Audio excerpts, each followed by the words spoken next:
Protesters from a park in front of the White House ahead of President Donald Trump's photo op with a Bible in front of a church.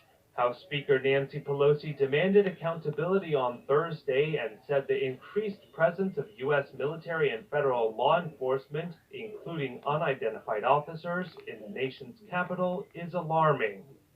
Who's in charge? What is the chain of command? And by what authority? Pelosi urged Trump to provide a detailed list of the agencies operating in Washington, D.C., amid protests over racial injustice after the death of George Floyd, an unarmed black man in Minneapolis last week.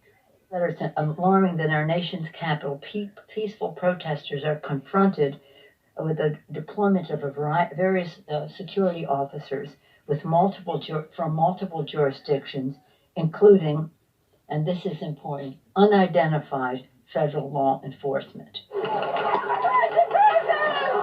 Pelosi said some of the officers were deployed without any visible insignia or badges during the protests, centered directly around policing tactics.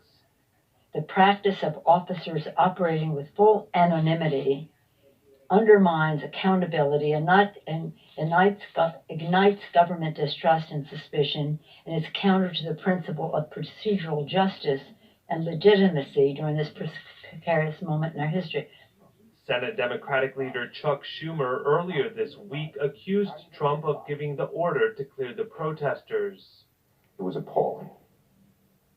It was an abuse of presidential power. The White House has said the officers were clearing the streets ahead of a curfew imposed by the District of Columbia.